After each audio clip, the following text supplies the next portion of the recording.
I will admit that I was actually a little bit afraid talking about this topic because it is a little difficult.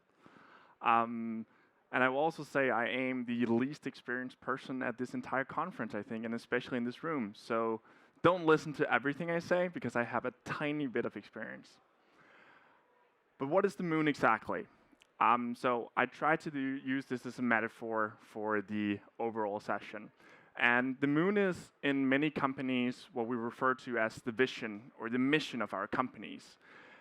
Everyone has them. Some are stronger, some are a little bit weaker than others, but overall it refers to a place where we want to go, a way we want the world to look, and that's what we're aiming for every single day when we go into this.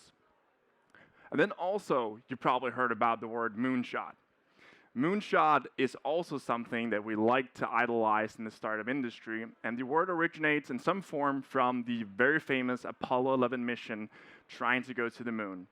And this was a mission that was highly likable to fail in a huge way, and therefore it was dubbed a moonshot. A side note to that is when we face difficulties, I always think back to the Apollo 11 mission trying to put people on the moon literally with no computing power. We have nothing that is as hard as that. So in the startup world, we often stumble our way into the good old tech crunch. And then we sit there and read about these overnight billion-dollar companies that was created. And quite frankly, I adore it. I do it myself. And the funny thing is that unlike the rest of us, these guys apparently only needed one shot to go to the moon. They're quite good. And I'm sitting back thinking, what am I doing wrong? When I founded Slide, I was 22 years old.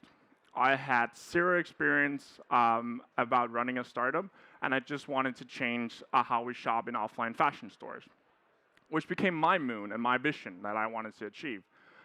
I knew nothing about it. I only knew that I hated shopping, like a lot of people.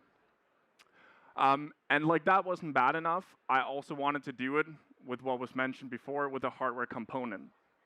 And I still, to this day, advise everyone talking about hardware not to do it unless you're extremely well funded, because it is, sorry, fucking hard.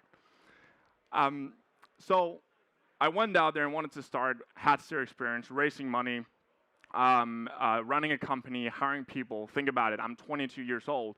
Who wants to work for a crazy 22-year-old kid who is thinking about a big dream and has no experience at all?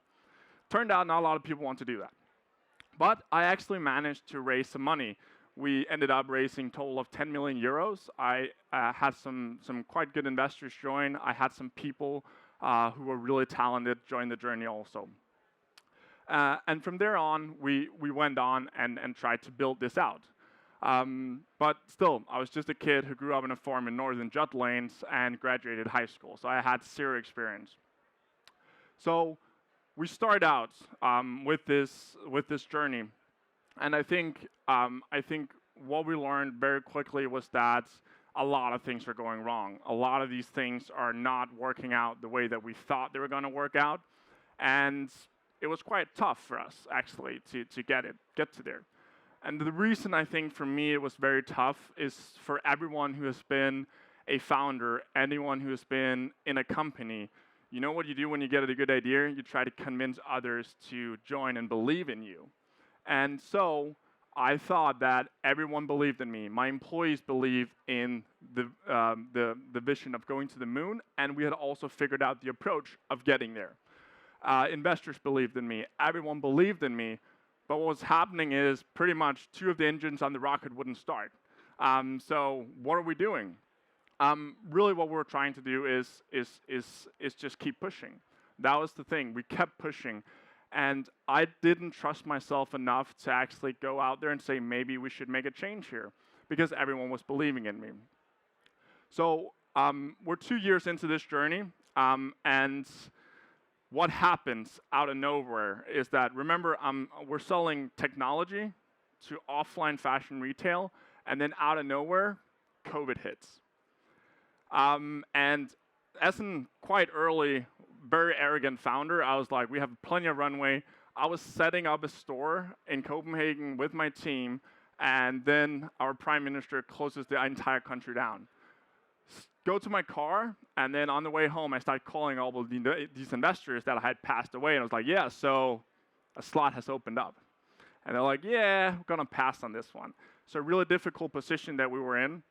But what it taught me, and what was really, really important for me, was that this was the moment when everyone looked at me and said, this approach we're doing now to go to the moon is not gonna be the right one because COVID has hit, and no one is gonna buy your product now.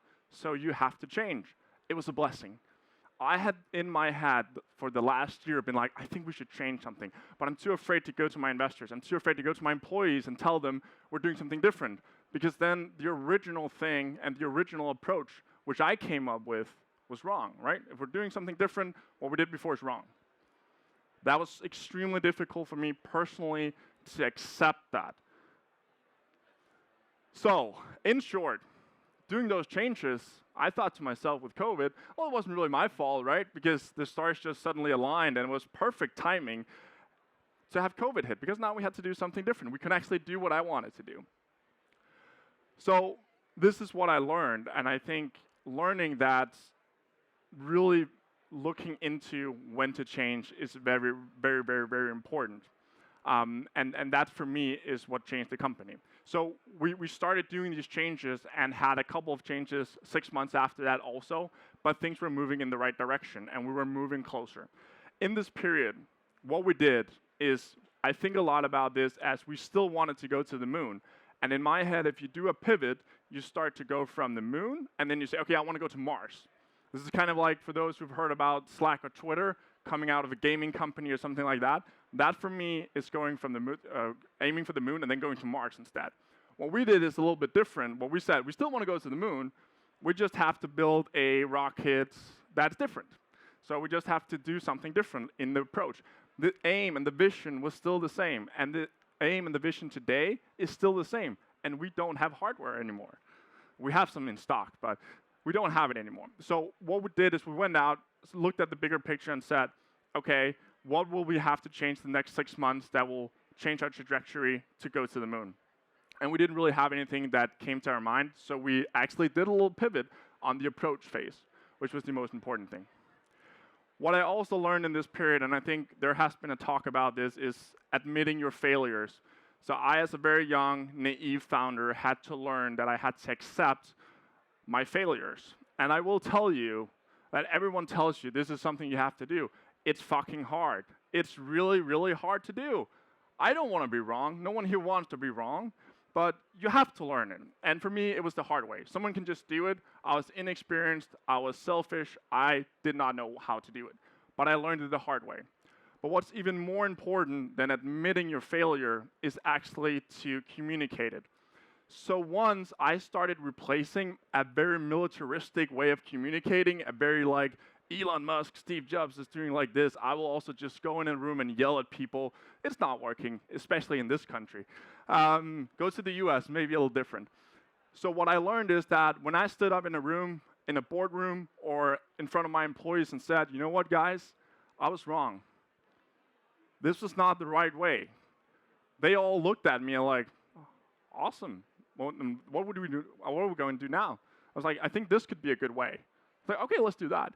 But it's very important to keep your investors and employees engaged. And what I learned is that admitting failure is the first thing, but the second and most important thing is to communicate it and be open about it. It's very important. So once we've been through this, we really started to see different things. And I will say this to you. I have been now trying 2 to 3 different approaches in order to go to the moon, but I know if I had made one, I wouldn't be here today. The last thing is, when you are building this rocket, trying to reach to the moon, or going to the moon, you know the hockey stick curve? That's when engine starts to kick in. That's when you know when it's liftoff time. And that is the tough part of founding a company. From there on, I say it's just making sure you have the right people in the cockpit, you have enough fuel, in this case cash, to actually get there, or you have to create some way of producing the fuel yourself. And then at some point, you may hit the moon, or you may implode before you get there, like a SpaceX rocket, for example, in the early days. what I want to say is, I am not afraid to admit that I was wrong, and I think you should not be afraid to admit that you were wrong either. Thank you.